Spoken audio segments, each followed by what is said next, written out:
We've already talked about routing. This was under inter-VLAN communication. This time, we'll focus on routers.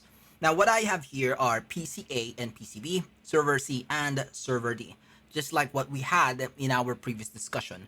But I will make this in two different LAN. Okay, so basically, let's say two different networks. Not only two different networks.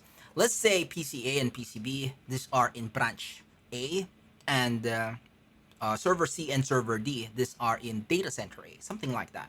So I'm not gonna specify the switch, but take note, these are just layer 2 networks with an IP address of 192.168.10. Well, this is the network, 192.168.10.0, but PCA, we're gonna assign .1, PCB, we're gonna assign .2. So basically, we will be using the same network information, okay, from the previous discussion. So this is 192.168.20.0/24.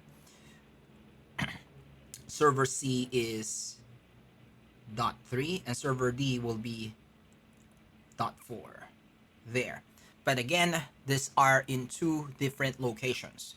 Now, what I'm gonna do next is I'm gonna connect this to our routers. So PCA and PCB, their default gateway is router 1, while server C and server D, their default router is, let's say, router 3. Okay? Or let's use this router 2 instead. There you go. This is router 2. And in between router 2 and router 1, we have router 3. There you go. So we have router 1, behind router 1, a subnet of 192.168.10.0, and behind router 3, we have a network of 192.168.20.0. Now, let's talk about the routing table. But first, before we move to routing table discussion, I'm gonna specify first their interfaces and the network configured in router 1, router 2, and router 3. So router 1, we have an E1 and we have an E2. There you go. Okay. For router 3, we have E2 and then we have E3. Okay, for router 2, we have E3 and then we also have not E3. I'll just make it simpler. It's just E1 and E2 on all routers. So E1, E2, E1, E2. And I use different colors per network except for the 192.168.10.0 and 20.0. So this is E1 and E2 to all routers. I'm gonna assign an IP address in our default gateway. This is 254. This is 254. I'm also gonna assign network in between router 1 and router 2. I will assign 192.168.13.0/30. It can be /24, but it would be more interesting if we use point to point. I'm gonna add .1 host IP address on router 2, .2 on router 3. Okay, since this is point to point, we only have two IP addresses, okay, .1 and .2. Now for router 3 and router 2, I'm gonna use 192.168.32.0/30, and the IP address would be .1 and .2.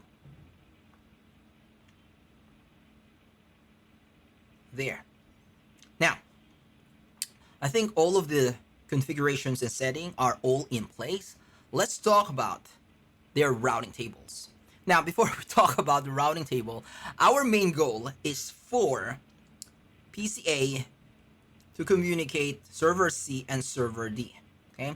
Now, before it was simpler because we only have one layer 3 device, but this time we have not just one layer 3 device, we have 3 layer 3 device, and these are two different branches, two different locations. What else? We also have a middle router here. Okay, so router 1, again, it's like the branch 1 or branch A. Router 2, this is our data center. And then they need to communicate to each other with the use of router 3, the middle router. Okay, so let's talk about the routing table. So I'm gonna talk about first the routing table of router 1. Okay, this is router 1 routing table. And what I'm gonna do is I'm gonna add the routing table. Not only that, I will also do or add all routing table of the other routers. Okay, to make it quicker. So routing table, and then another routing table. All right, and I will modify this a bit. We're gonna increase the size of the box. There you go. Okay, so we have 3 routing tables for router 1, router 2, and router 3.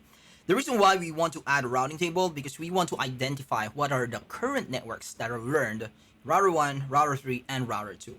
So first on router 1, we have a directly connected networks 192.168.10.0/24, and this is learned via E1. Okay, so there you go. And what else? I think that's it. Okay, so this is learned by E1. Now, another network that is directly connected and automatically learned by router 1 would be 192.168.13.0/30. This network, okay? And this is learned via E2. Again, directly connected.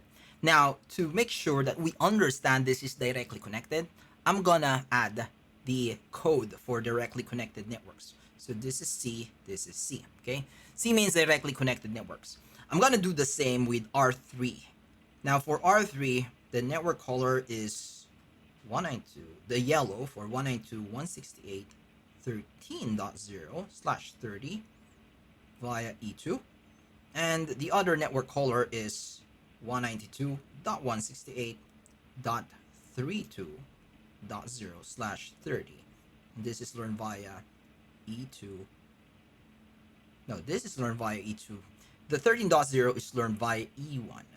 Okay? How did I know? Because of these and because of these. Okay? I made a typo. I made a mistake. So now, I will add the status. Both of these are directly connected. Okay? We still haven't configured routing. These are the default networks that are added to routing table because they are directly connected. Okay, next is routing table of R2.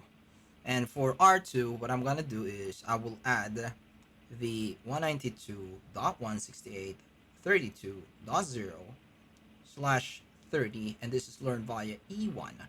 I will also add 192.168.20.0/ so it should be /24 via E2.